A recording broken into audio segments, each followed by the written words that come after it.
Good morning, Joe Wenberg, Bluebird Semaphore, and it is, I believe, what is it, May 13th, 2024, and I'm taking this video by talking directly into the PC. Not that that matters anything, I just felt like saying it.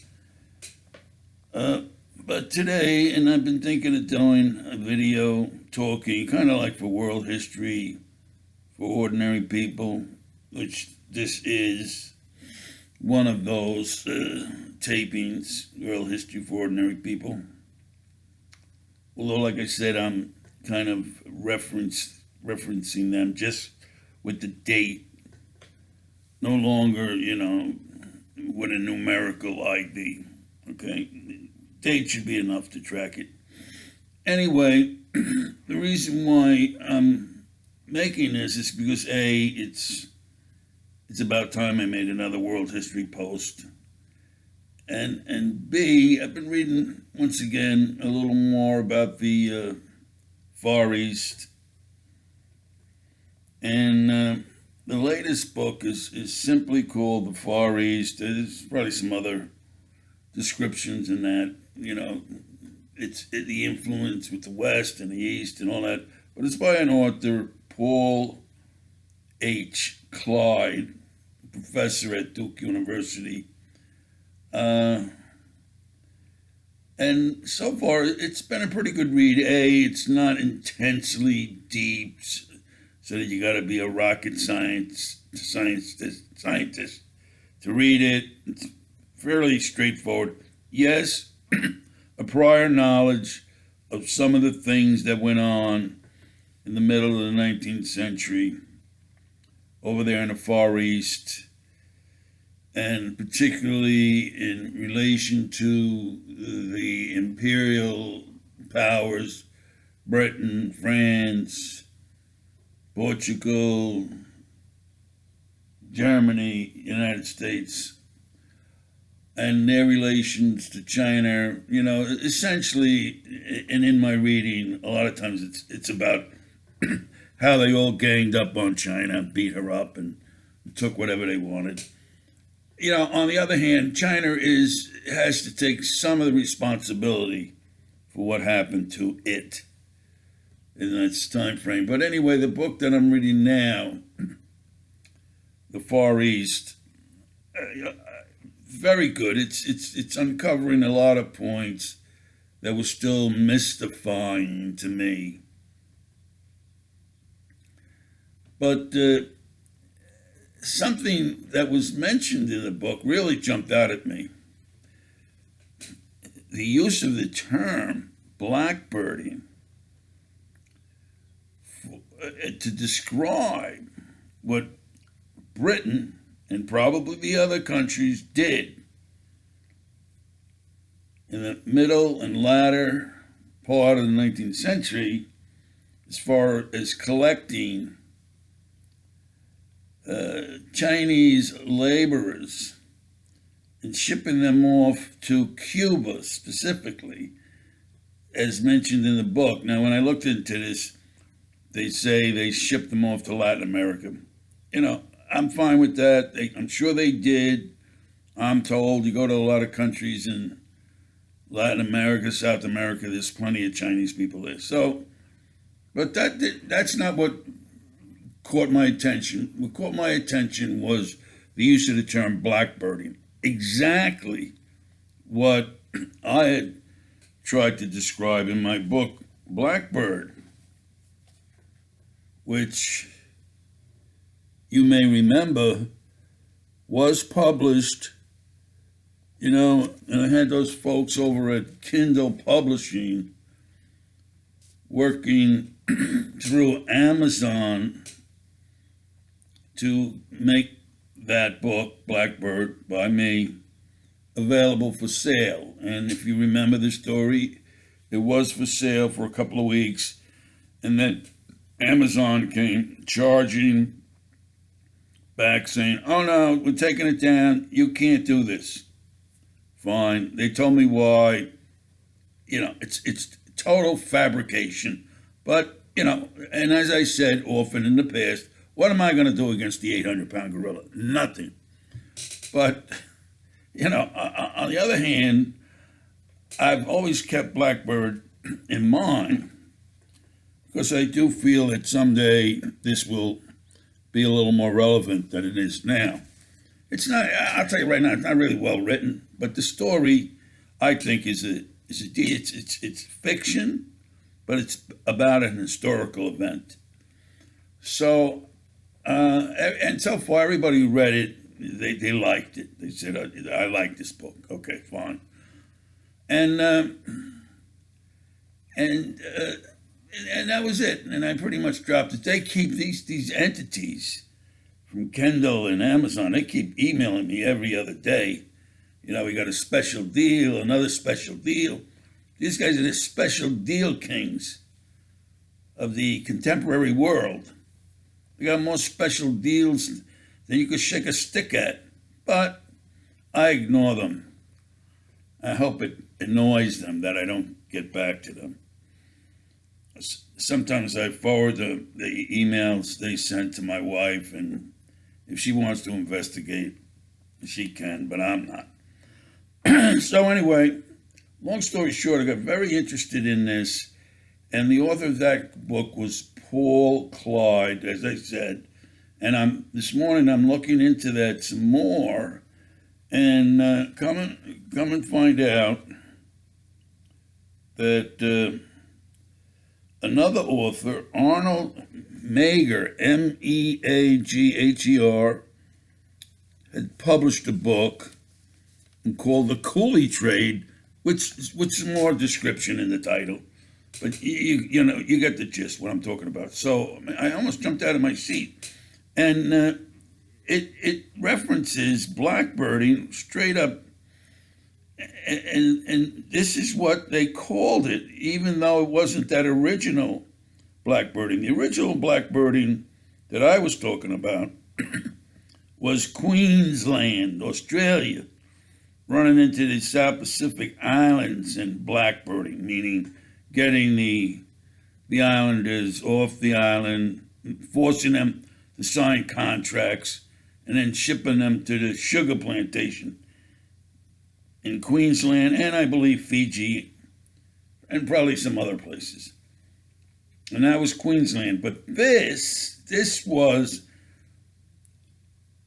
Britain doing the collecting of the laborers to soon become coolies. And the book, like I said, mentioned they shipped them off to Cuba. Well, that's close enough to Latin America for me. It covers both descriptions, what they did. Now, the British really, really should be admonished for this. The other countries did it too. They weren't going to miss out on a good deal. But the British were the ones, if you recall, who early on in the 19th century said, this slavery stuff is so bad. We will outlaw it. No more slaving. We are such pristine, wonderful people. We won't do these horrible things. Oh, no, we won't. So they shut down the African slave trade. I think that by the time they shut it down, they had everything they needed in the Caribbean, and the colonies were already not their action. So they didn't need I suspect they didn't need the African slave trade, so they outlawed it to make themselves look good. But as soon as it was needed, any type of slavery, they went straight ahead. And that was in China, probably the middle of the 19th century, essentially the last 2/3 of the 19th century, were all about blackbirding for Latin America. And Britain was very happy to engage in this behavior, as I said, along with the other countries. And I do recall reading that even the U.S. may have got involved in that. Basically, it was a trade. humans. They were the bottom of the heap when they were in China, and then they became coolies when they entered the New World. And they were at the bottom of the bottom of the bottom of the heap when they came here. And they were treated horribly. Their voyages were no less horrible than the voyages the Africans took across the Atlantic.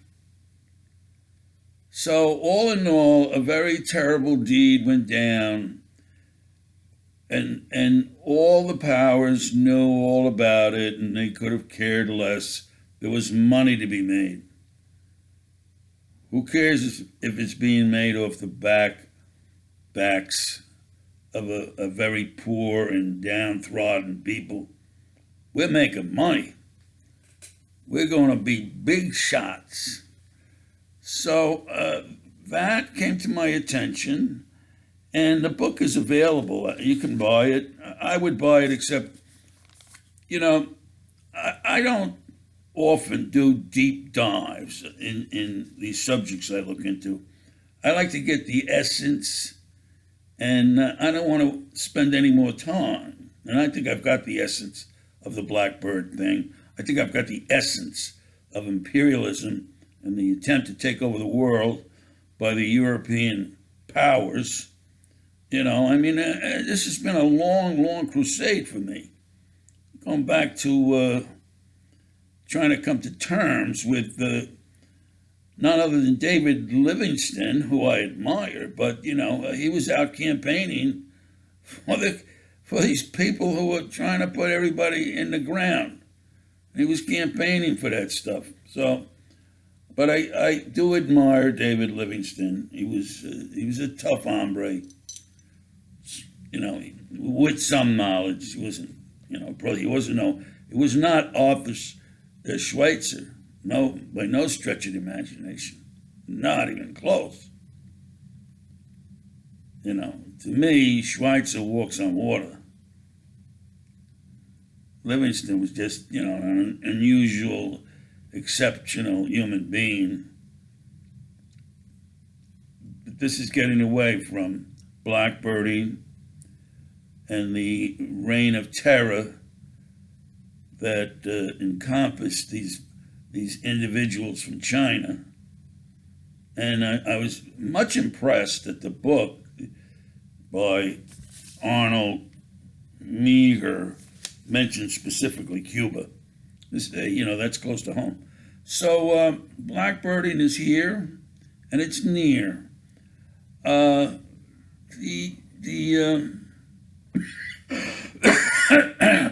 Excuse me.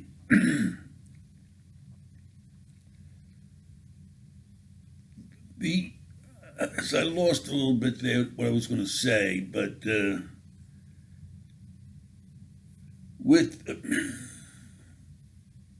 all of this, the treatment of these poor individuals by the powers was just, you couldn't get any more devilish.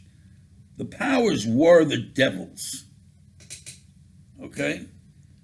And although I don't buy into this whole thing about the gods and the gods are manipulating life on Earth and causing people to act certain ways, this way and the other way, I don't believe in that. I'm sorry, it doesn't make any sense to me. We don't have a shred of evidence of anything like that. Yet these two contending social forces, the East and the West, they both have in-depth philosophies regarding gods.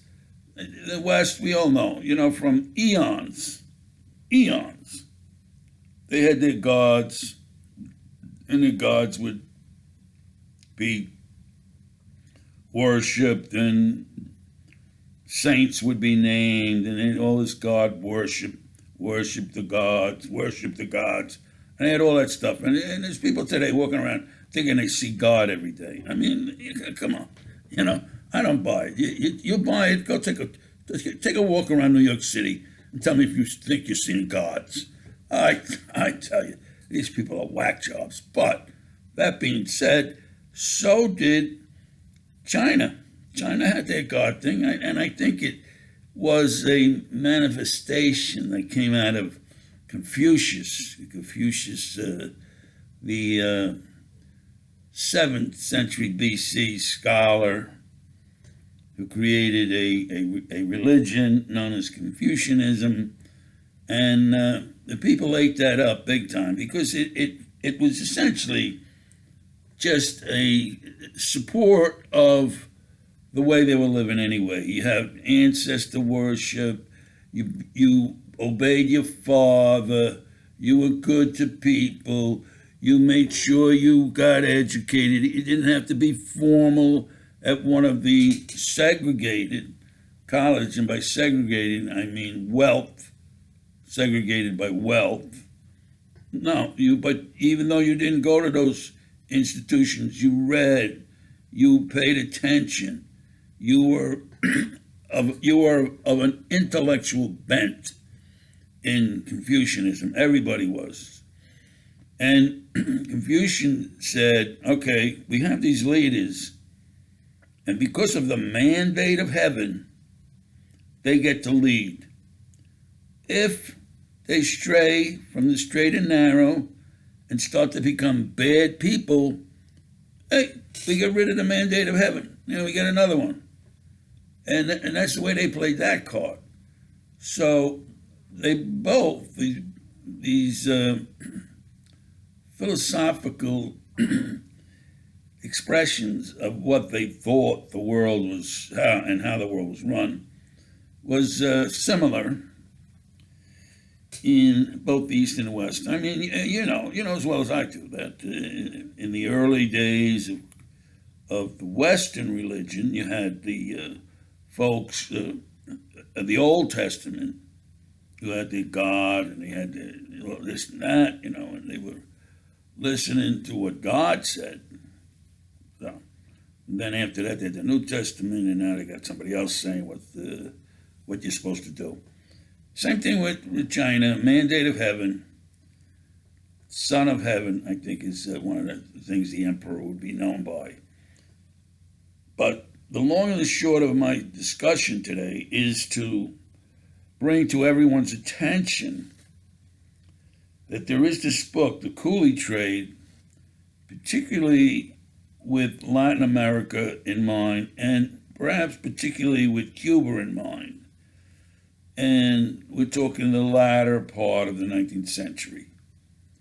Okay, and this puts egg on all the faces of the powers, the European powers. It always amazes me that these historians will try and cut these overzealous powers of the West, always try to cut them some slack. Like, for example, in this tragedy, they say, the author says, now this is the author Paul Clyde, he's saying, well, look, they needed labor. They were now facing abundant wealth, abundant opportunity in China, in the Far East, because China was, giving it to them. So now the West needed labor. And where were they going to get it? They weren't going to get it from Liverpool, or Philadelphia.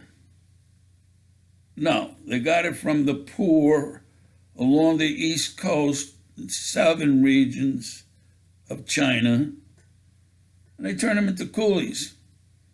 Made them sign contracts, I think, for 8 years. And then when the 8 years were done, they would renege, the powers would renege.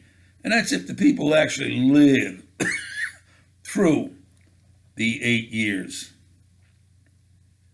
So, once again, a terrible blight on the history of Western civilization.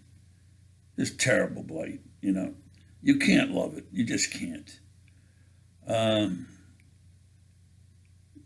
and any entity, whether it be human or mechanical or political or something, this and that lived through these times, they all should be admonished. It's like living through the Holocaust, and letting that happen. So they all need to be admonished. And, you got to hope that we don't get any more of that. But basically, what I see going on in the world today, I mean, it's going to happen, as far as I can tell.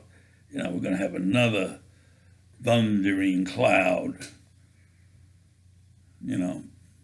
put us all into the ground. That's what I think. I don't know for sure. What do I know? But, you see what the world is like today.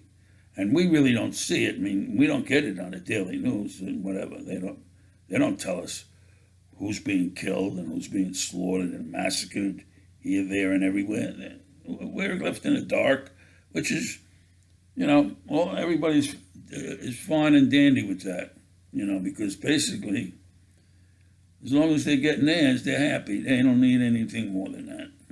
And listen, I'm the same way. I'm not out there campaigning or running in the streets like a maniac. No.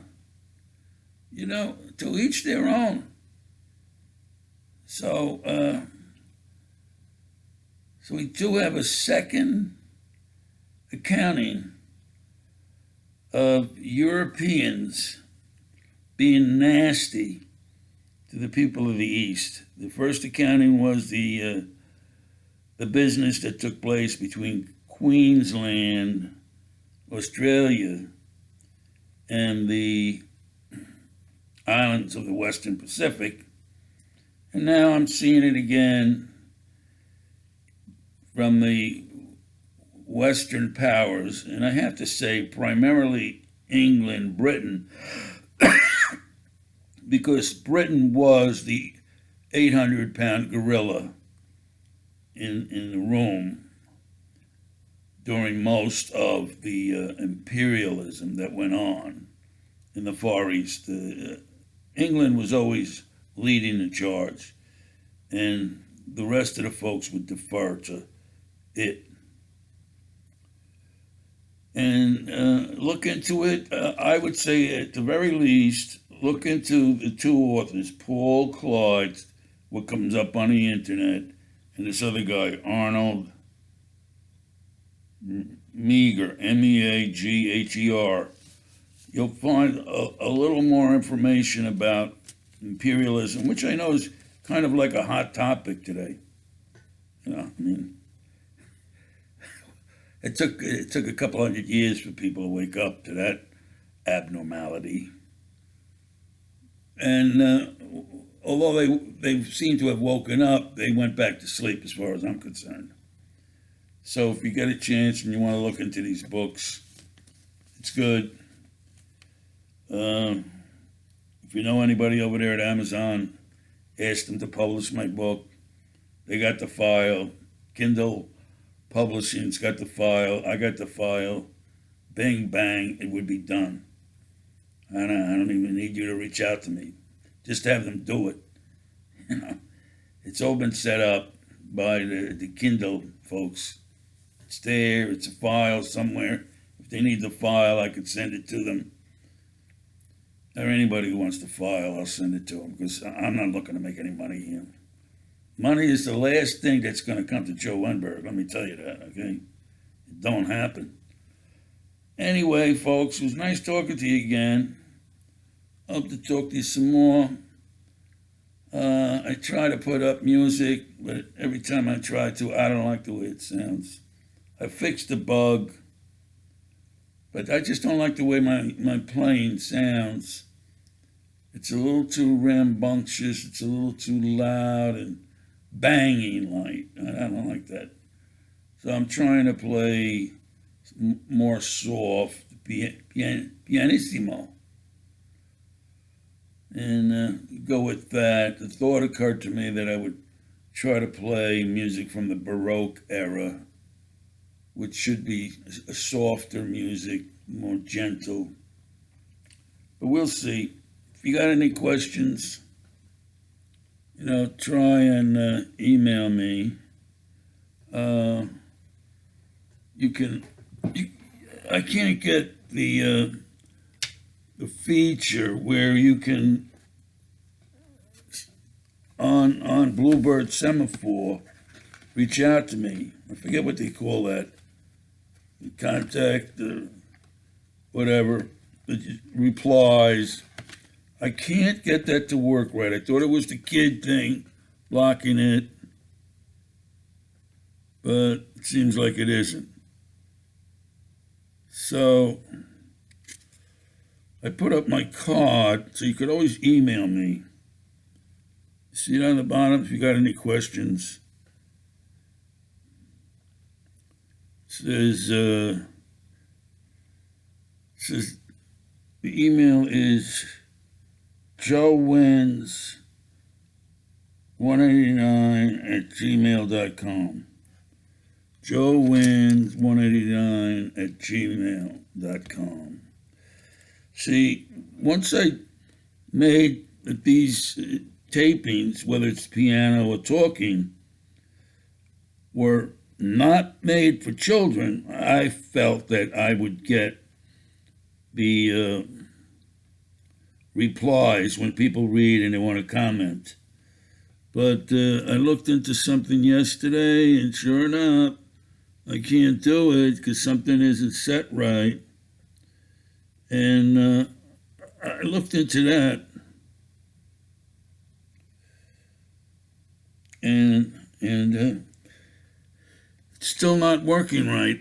But good old email, that'll always work.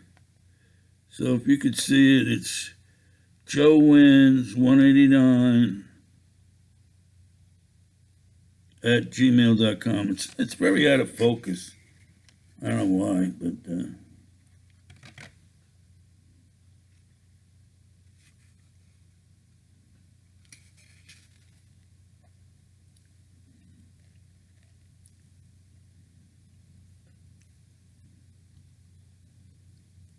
Joe Wins, JOEWINS 189@gmail.com. So you can get in touch with me like that. Now, it would have to be, I believe, outside of YouTube, because YouTube's not allowing that to work. Now, every now and then try it, because I will continue to look into that problem. Maybe I can solve it.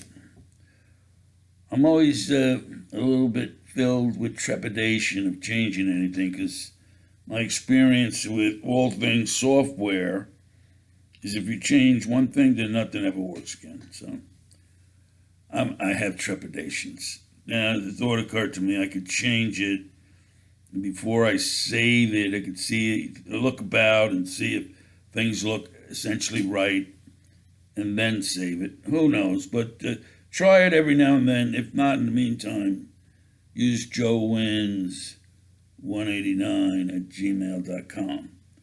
In the meantime, have a good life. No, I don't mean that. Have a good time. And contact me if you want. I know I was in Philadelphia the other day, and there was all sorts of people that sounded like they were going to contact me, but maybe they're having the same problem. Although I did give the card out so they can, and some of them actually said they could always get me through email. Email. What are we coming to, folks? Huh? Do a deep dive into your soul and tell me if you're okay with what's going on. All right? Let me hear from you. All right, bye.